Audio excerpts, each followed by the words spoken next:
Have you heard of Ayurveda or Ayurveda medicine? It happens to be one of the world's oldest health systems, going back perhaps 5,000 years. Our guest today will tell us how we can age with vitality and energy using the concepts of Ayurveda. I'm Grace Trafton of The Better Part. Stay tuned.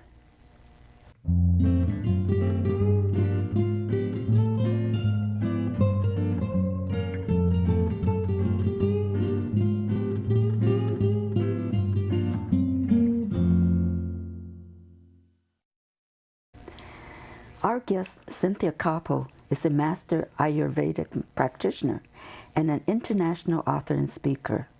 She co-founded the National Ayurvedic Medical Association and is currently the director of Lotus Holistic Health Institute and the president of Lotus Herbs, which she founded in 1982. Welcome, Cynthia. Before we talk about Ayurveda, I'd like to ask you about your amazing careers before you became a master Ayurvedic practitioner. Now, you started out in the 1960s as a war correspondent in Vietnam. How did you become a war correspondent, and what were some of your experiences? Well, I was a child of the 60s, and I graduated from Berkeley, UC Berkeley, University of California at Berkeley in 1966. So I was there during the start of the Vietnam War, and there was a lot of activity pro-war and anti-war. And I went to this thing called the Vietnam Teach-In, and it was an all-night program, and they gave 15 minutes to the anti-Vietnam people and 15 minutes to the pro-Vietnam people. And it went on, and it struck me that both sides were completely fanatically believing in their point of view, and they were kind of hysterical about it. You know, if we don't stop the war, people are going to die. If we have the war, people are going to die. And I thought, you know, the reality has got to be neither of these two positions. I'm really curious as to what it would be. But I ended up on my own just going to Vietnam to find out what was going on. You just on your own? 22 years old. My goodness. And I arrived, and I had a 6-week, what was it? I think maybe a 3-week visa. You could, any American could go to Vietnam. Really? Which I didn't know before that. And I clearly didn't know what was going on and wanted to find out more, so I got press credentials. I went around to all the various bureaus, ABC, you know, CBS, New York Times, and ultimately got hired by a newspaper called the Overseas Weekly, and I wrote for them for about a year, the year that I was there. My goodness, so that's how you started your career as a war correspondent. I started it knowing nothing and just trial by fire. That is absolutely amazing. After this incredible experience, you made a big change in your career path. Tell us what you were doing in the 70s. Well, I met a man who I later married. I met him in Vietnam. It was very romantic. The romance lasted about 4 years. We got divorced. And I proceeded to do publicity for, I lived in Marin for Grateful Dead Records and Van Morrison. And then I moved to New York City, did more publicity, moved to Woodstock, writing. I became a professional photographer. I had to pick that up in Vietnam. And ultimately ended up studying with a spiritual teacher, doing a lot of yoga and meditation, and owning a clothing store. This spiritual group had 5 clothing stores, and the group dissolved, and I bought one of the stores, the one in Santa Cruz. That's how I ended up in Santa Cruz. Oh, I see. Although I grew up in San Jose. Oh, I see. I ended up in Santa Cruz in a very roundabout way. And through the yoga and meditation, I felt that I came to a state of peace and understanding. And I thought, is that all? You know, have I achieved what you're supposed to achieve in life? And what I realized was I was completely ignoring my body. So I had been trying to quiet my mind through meditation, through yoga, was ignoring the body. At that time, when I got that signal that I needed to learn about the body, I started studying Ayurveda. And Ayurveda combined the body, the mind, the emotions, the spiritual. So what is Ayurveda exactly? So as you said, Ayurveda comes from the Vedas, so they're probably 10,000 plus years old. But Ayurveda, as we study it in the classical texts, is about 5,000 years old. And it was handed down through word of mouth, through memorization, before there was writing. And Ayurveda means science or wisdom of life. So it's really the understanding of life. And it includes biology, it includes botany, it includes diet, it includes lifestyle, it includes the study of disease, it includes the study of individuals. And today in America, we usually use it as a health system, but it's more than a health system. In ancient India, they understood atomic energy, which they called Agni. Really? Yeah, the motion of the atoms was understood. And the first, what is it called? Atomic explosion or whatever test that India made, they called it Agni. Really? Yeah. My goodness. Now, how is Ayurveda's approach to health different than that of Western medicine? So Ayurveda, as I said, is an understanding of life. So it doesn't treat the disease, it treats the person who has the disease. So the same disease in different people can be treated differently. So more of a holistic approach. Very holistic. It focuses on what is the cause. That's something I think Western medicine is coming to find again, but has been neglected for many years. So the idea is that if you can find the cause and eliminate it, then the disease, the symptoms, everything is eliminated. If, let's say, you have a headache from drinking coffee and you take an aspirin for the headache, you're never going to totally get that headache gone. But if you stop drinking the coffee, magically the headache's gone. Right. So that's the idea. And the cause can be diet, it can be stress, it can be trauma, it can be many things. How long did you have to train to become an Ayurvedic practitioner? So when I started in 1982, there were no formal classes, so I took a lot of workshops. And I took a 3-month workshop at Mount Madonna Center in Watsonville, 2 summers, and then the teacher, Dr. Trivedi, who's my mentor, we brought him again. So the 3 summers of 3 months, 8 hours a day, 6 days a week learning. I went to India and studied with him. I think it was over 2,000 hours. Oh. But now it's codified, and the National Ayurvedic Medical Association has certain requirements to be an Ayurvedic doctor or Ayurvedic practitioner. I actually meet the requirements for the Ayurvedic doctor. Oh. So I have to apply to it to get that approval. But so there are a lot of schools now, and Mount Madonna, actually, I've co-founded that school and became the dean for 7 years. Oh, I see. So Ayurveda has shifted from when I started. Good and bad. I had a lot of, kind of interning, you could say, which isn't as available now. Now, how many members are there in the National Ayurvedic Medical Association? And you co-founded that organization. And when we started, we didn't even know if it was going to go, because people who, back when I started, who were studying Ayurveda, very independent. You had to find your own way, and it was actually the Medical Association. Actually, it was dangerous to be an Ayurvedic practitioner, an alternative health practitioner. It was dangerous. Back then, yeah, because you could be called practicing medicine without a license. Oh, I see. But now we have the Health Freedom Act, and in California, and I think 8 or 10 states, you can practice alternative medicine without any fear. You're completely supported. You just have to stay within the, you have to practice what you learned. You can't practice Western medicine, but you're legally protected now. Oh, I see. So that's improvement in the process. Very much. Now, is the practice of Ayurveda actually licensed by the state or not? It's not licensed in any state, but the National Ayurvedic Medical Association and the California Association of Ayurveda are both working to license it in California.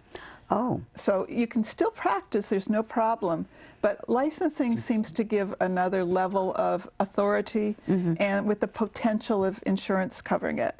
So when I started, 35 years ago, that was our goal. And I thought we'd reach it in 10 years. But we're still working on it. Yeah. So, but that practice is in progress? Yes. So one of these days soon? I'm thinking within 5 years. Oh, really? Yeah. Somebody asked me the other day, and I'm originally I thought 10 years total, and it's been 35. But I think one thing that has happened is alternative healing methods and the idea of the body and mind being connected, the idea that diet is important to health. Right. These are all being incorporated into Western medicine now. Yes, it is. When I started, people thought that how you ate did not affect your health. They thought that exercise was not important. So it was and herbs, people thought they were ineffective. But herbs are very effective. That's why I still use them after 35 years for my clients. And diet has a profound effect, which I think Western medicine is understanding too. Oh, absolutely. And not just diabetes. I mean, in every type of health, because the Ayurvedic framework, can I speak just a little bit about that framework? Please. So the Ayurvedic framework is that everything is energy. Einstein said E equals mc squared. Energy and matter are equal and opposite. Right. And that's what Ayurveda said 5,000 years before Einstein. So from that pure energy state, Ayurveda says there are 5 different levels of energy, from pure energy, which can't be perceived by the senses, goes through 5 steps. One is space, which you can understand through vibration, through the ears, and movement, so energy slowing down a little bit, which you can understand through feeling the movement. Fire, which is transformation of energy from dense form to less dense, like in a fire, like a log becomes heat and energy. And water, which is that form of energy where it flows, things flow. And earth, which is that form of energy, like this table, which we think it's solid, but we know there are atoms moving in that. So there are these 5 different levels, and in the body we look at them as 3 doshas. In my book I call these 3 blueprints, because they are 3 processes that support life, that create life and support life. So tell me again, the blueprint is the 3 doshas? Right, the 3 doshas are 3 blueprints. And dosha is a Sanskrit word, Ayurveda is a Sanskrit word. I tried in this book to make it understandable without using Sanskrit. So if you're an Ayurvedic student and you really want to learn about Ayurveda, this might be a first step, but it's really practical and it's not using a lot of the Sanskrit. Oh, I see. Yeah, so there are 3 processes. First one is the process of movement. So is that how we discover our blueprint? Yeah, we discover our blueprint by understanding these 3 processes, and because there are 3 processes that combine to make our blueprint. Oh, okay.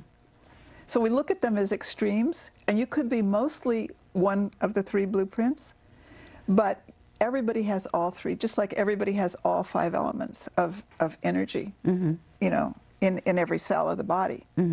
So we have that sensitive blueprint, which is called vata, movement, like otherwise there's no life. And we have heat and energy. How else can we move without energy? So that's mostly in the body, in the small intestines, whereas energy is mostly originates through digestion in the colon, according to Ayurveda. And then if we only had energy and we only had movement, we'd be like birds having to constantly eat. So we store energy. and that is the third blueprint or dosha called stability, stable, or kapha. And every cell has that kapha stable, cell wall, liquid. Every cell has some kind of an energy source, and every cell has movement. Every cell replicates or dies, movement in and out of the cells. So how each of these blueprints or doshas has different qualities. We look at all of those qualities. It's kind of like on a spectrum from hot to cold, from wet to dry. Like, how wet are we? That's how stable or how much kapha we have. How dry are we? That's kind of how much vata energy we have. Oh, I see. How hot are we? That's how much pitta energy. And pitta is also focus, strong focus. Oh, I see. So if you're a passionate or pitta constitution, that means, here in Silicon Valley we have a lot of engineers. Usually they're mostly pitta or passionate. I see. So highly focused, Right. ambitious, Right. more entrepreneurial. And I can go more if you want. You can see Now, what you want. I know that sometimes we can get mistaken blueprints. How does that happen? Well, Ayurveda says that we're born with a blueprint. So it's really that they understood genetic history before, we discovered genes in recent time. So they say you inherited these 3 doshas from your parents and grandparents. So we already, when we're born, we have a nature, we have a blueprint. But sometimes our parents tell us, don't do that, do this. Be quiet, sit still. You're a good person to sit still. But maybe your nature is to be animated and to be moving and creative. But you want to be, good. You follow what your parents tell you or your teacher or whatever. And you mistakenly think that you're not a creative person. But you're never quite happy. Because according to Ayurveda, health and happiness occur when you're actually living and expressing your own unique blueprint. So you could be an excellent caregiver, but you're not really totally happy with it because you're really meant to be a singer or something else, according to your nature. So that's why knowing your nature is important, and knowing the nature of your spouse or your children or your boss, because people are different. I know when I was married, I assumed my husband was just like me. That was a mistake. He was very different. And perhaps if I had understood how he was uniquely different, it might have gone differently. Or if I had understood, because I actually misunderstood my nature. Oh, I see. And I thought I was very vata, very sensitive, very changeable. You'd ask me to do something, or what do you think? Oh, anything's fine. I'm very agreeable. And my teacher told me, you're pitta. I said, pitta, that's very fiery. Oh. And I was thinking of my father, who was very pitta, kind of controlling. I said, I'm not like that. He said, no, you are. And you're also kapha. I said, oh, no, I'm not kapha. I'm not stable. That's like my mother. I don't want to be like that. That's kind of boring. And one day he, he triggered me. He did some things that made me angry. And I thought, I can't speak up to my teacher. Came from India to teach this. He was the dean of Banaras Hindu University, College of Ayurveda, honored man, wrote like 20 books. I can't, get angry with him. But he provoked me, and I said, Dr. Trivedi, you can't say things like that. Maybe in India you can, but not here. And he said, there's your pitta. And I realized, oh my gosh, I have been suppressing my opinionatedness. So what are the consequences of not expressing your true blueprint? There are a lot of health consequences, and as I said, unhappiness and stress as well. If you suppress your pitta, if you suppress your nature, you are more prone to the imbalances in that nature. So me being mostly pitta, the imbalances that I am tending to are inflammation and irritability. Look at my family.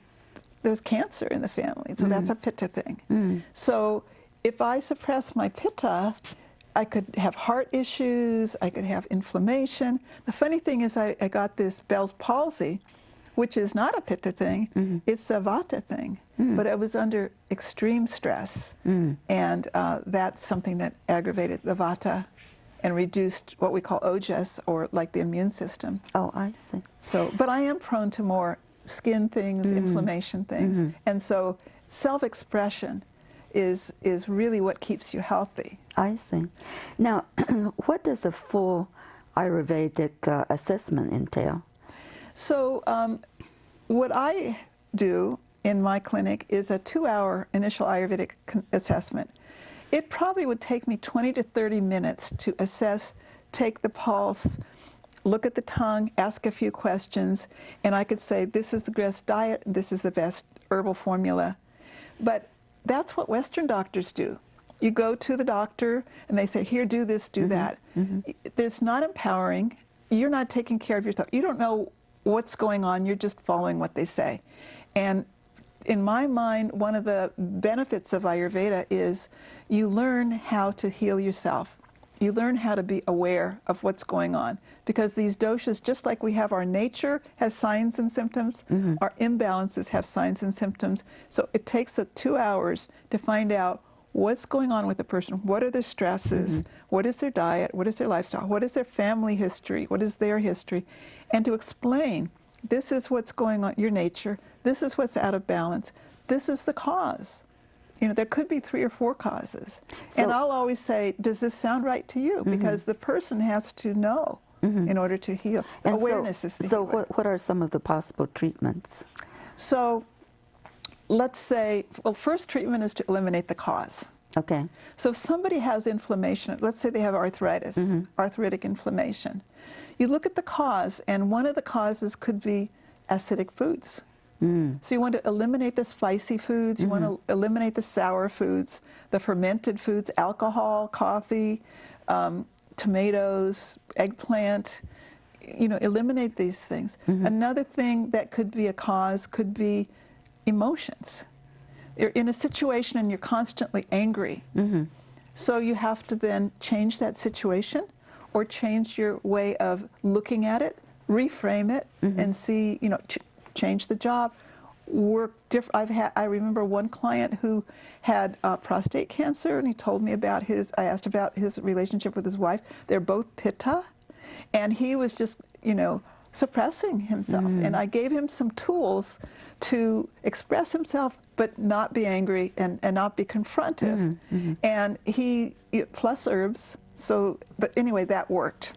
You know, the next test, it had gone away.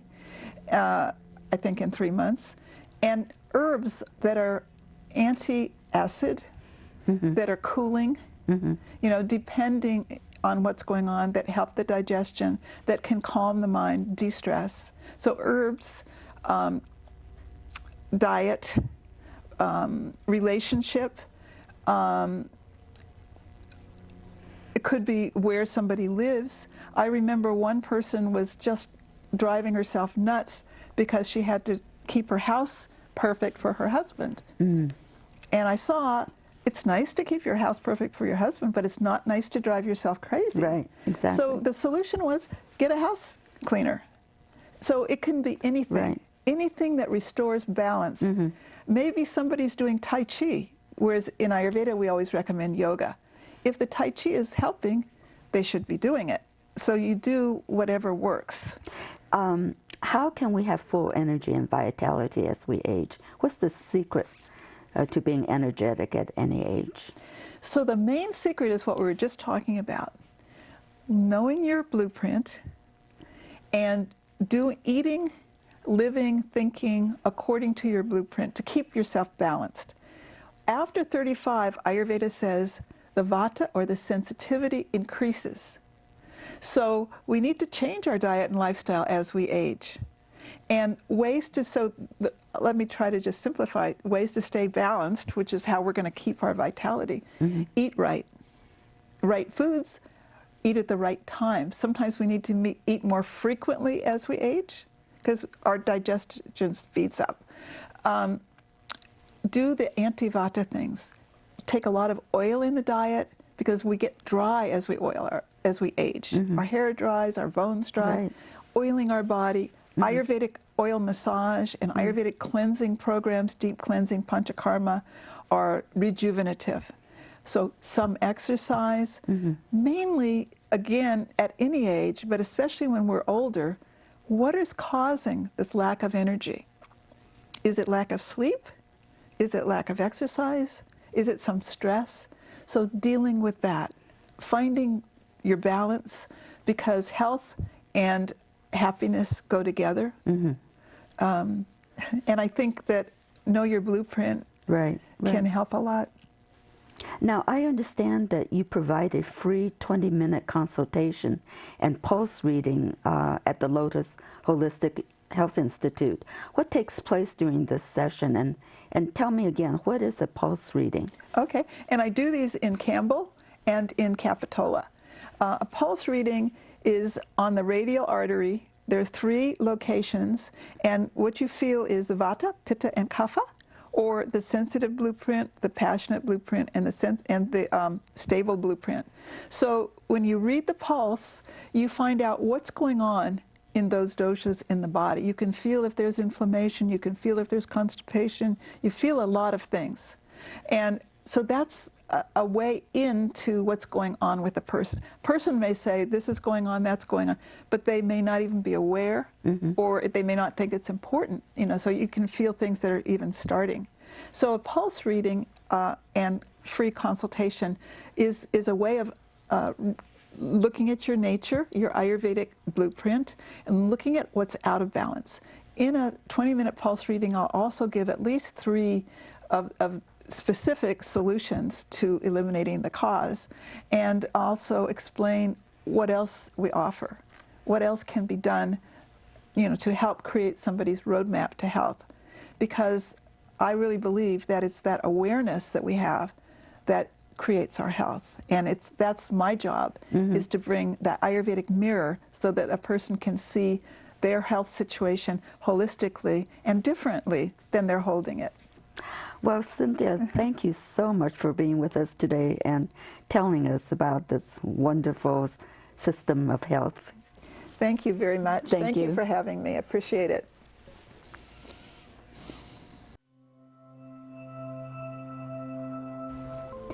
The Better Part is produced by senior volunteers, and absolutely no experience is required to join. Leave a message for us at the Cupertino Senior Center and check us out. Thank you for being with us today, and remember to also watch us on YouTube and Roku. See you next time. Bye-bye.